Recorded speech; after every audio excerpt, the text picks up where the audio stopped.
બગલા ભગત આ શબ્દ ધૂર્ત લોકો માટે વપરાયા છે। બીજી કહેવત છે મુંહ મેં રામ બગલ મેં છુરી। આ વાત અમે કેમ કહી રહ્યા છીએ?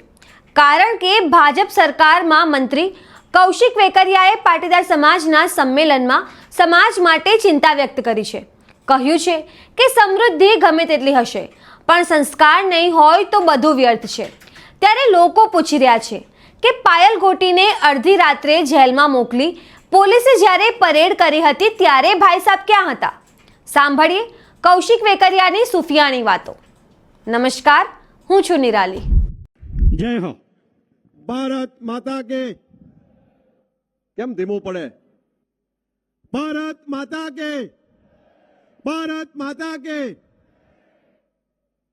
સૌરાષ્ટ્ર પટેલ સમાજ મહાસંમેલનમાં આપણી વચ્ચે ઉપસ્થિત પ્રદેશ ભાજપના અધ્યક્ષ, યુવા અને ડાયનેમિક વડીલ શ્રી જગદીશભાઈ વિશ્વકર્મા સાહેબ,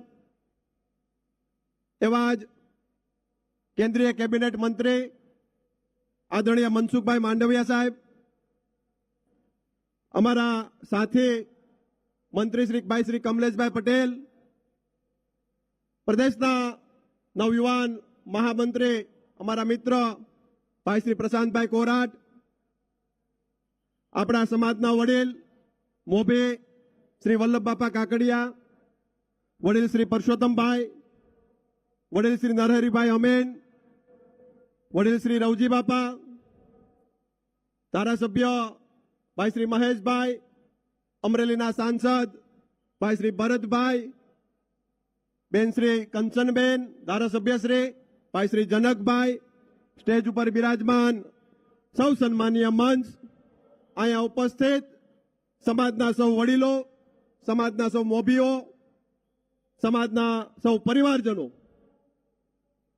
પ્રથમ તો સમાજનો હું હૃદયથી આભાર માનું છું કે સમાજના દીકરા તરીકે જ્યારે સમાજ સન્માન કરતો હોય ત્યારે સૌ પ્રથમ સમાજના સૌ વડીલોના અને સમાજના સૌ પરિવારજનોના શરણોમાં અમારા નતમસ્તક વંદન કરું છું।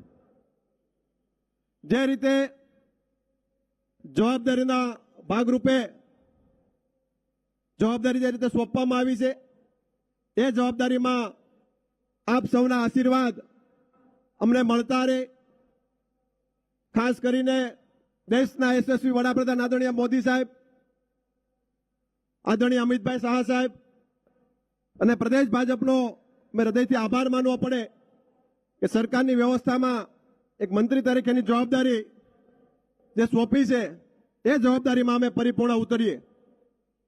મિત્રો, સમાજ જ્યારે ભેગો થયો હોય ત્યારે અત્યારની પરિસ્થિતિ પ્રમાણે જે રીતે દાસકાકા વાત કરતા હતા કે સમાજના દીકરા દીકરીઓ ભણી ગણીને આગળ વધે, સમાજ ખૂબ આગળ વધે છે, એ સમાજ માટે ખૂબ સારી નિશાની પણ છે।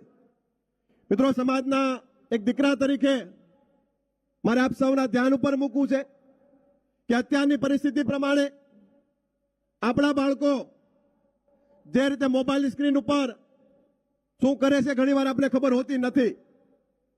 સમાજ તરીકે તમારી મારી બધાની ફરજ છે કે આપણું બાળક એ સોશિયલ મીડિયામાં કે આડા રસ્તે ના સડી જાય એની પણ આપણે કાળજી રાખવી પડશે। એ પણ એક સમાજ માટે પડકારની વાત છે। જે રીતે સમાજ સુખી અને સમૃદ્ધ થયો છે એ જ રીતે સમાજ માટે સમાજના દીકરા દીકરીઓ ભવિષ્યમાં કોઈ આડા સવડા ના થાય એની પણ આપણે બધાએ ધ્યાન રાખવું પડશે। કારણ કે સોશિયલ મીડિયાના ટ્રેન્ડની અંદર ઘણીવાર આપણા દીકરા દીકરીઓ શું કરે આપણા ધ્યાનમાં હોતું નથી। પણ મિત્રો, જે રીતે સુખી અને સમૃદ્ધ થાય સમાજમાં, જે રીતે આપણે આગળ વધતા હોઈએ છીએ પણ આપણા દીકરા દીકરીઓમાં ઘણીવાર આપણે છૂટછાટ આપતા પણ હોઈએ છીએ, પણ એ છૂટછાટના કારણે આપણા પરિવારના કોઈ બાળકો કોઈ ગેરમાર્ગે ના જાય એની પણ આપણે ધ્યાન રાખવું પડશે। કારણ કે સમૃદ્ધિ ગમે તેટલી હોય છે, જો સંસ્કાર આપણી પાસે નહીં હોય તો બધું જ આપણા માટે વ્યર્થ છે। સંસ્કાર અને વિદ્યા એ બંનેને સાથે રાખીને આપણા બાળકો ખૂબ પોતાના ભવિષ્યમાં આગળ વધે એ પ્રકારે આપણે બધાએ પ્રયાસો કરવા પડશે।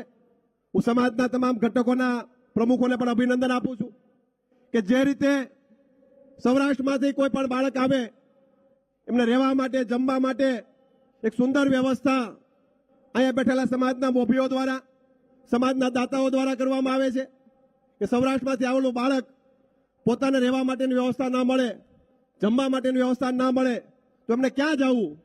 ત્યારે સમાજના સૌ મોભીઓએ અલગ અલગ સંસ્થાઓનું નિર્માણ કરી અને દીકરા દીકરીઓને સારી વ્યવસ્થા મળી શકે એ પ્રકારે જ્યારે સમાજ કામ કરતો હોય ત્યારે હું સમાજના તમામ દાતાશ્રીઓને, સમાજના તમામ મોભીશ્રીઓને લાખ લાખ અભિનંદન સાથે વંદન પણ કરું છું. મિત્રો, આપણે સંસ્કૃતિ આપણી જાળવવી, આપણો વારસો જાળવવો એ પણ આપણી ફરજ છે. ઘણીવાર દેશ વિદેશમાં ફરતા હોય ત્યારે આપણે વિદેશ પણ જવું જોઈએ, એમાં કોઈ ના નથી. એમને ધંધા રોજગાર માટે આપણે ગમે ત્યાં પણ જતા હોય, પણ આપણી સંસ્કૃતિ, આપણો વારસો એ પણ ક્યાંય ના ભૂલાય એની પણ આપણે કાળજી રાખવી પડશે. જો આપણી સંસ્કૃતિ અને વારસો એ આપણે જાળવી રાખશું, જે રીતે ગામડાઓને જીવિત રાખવા માટે તમે લોકો જે રીતે પ્રયત્ન કરતા હોવ છો, તમારા દ્વારા ગામડાઓમાં જે રીતે મદદ કરવામાં આવતી હોય છે, એ શિવાલય હોય, એ ગૌશાળા હોય કે ગામનું પાદર હોય, એમાં ક્યાંક ને ક્યાંક તમારું પણ યોગદાન રહેલું છે.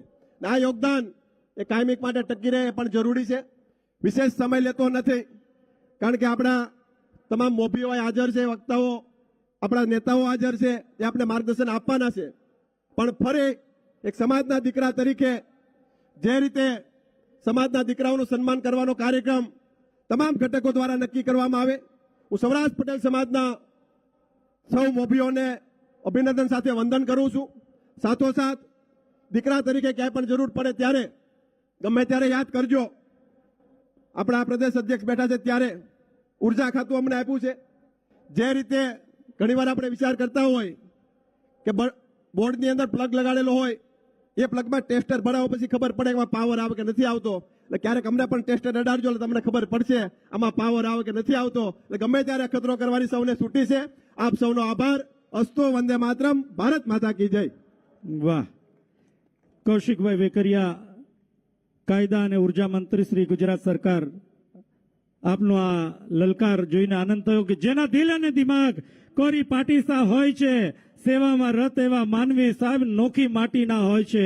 કૌશિકભાઈ વેકરિયા એક નોખી માટીનો માણસ છે, એક એવો યુવાન જે હંમેશા પડકાર. તો તમે આ વિશે શું વિચારો છો? કમેન્ટ કરીને જણાવો. અત્યાર માટે બસ આટલું જ. ધન્યવાદ.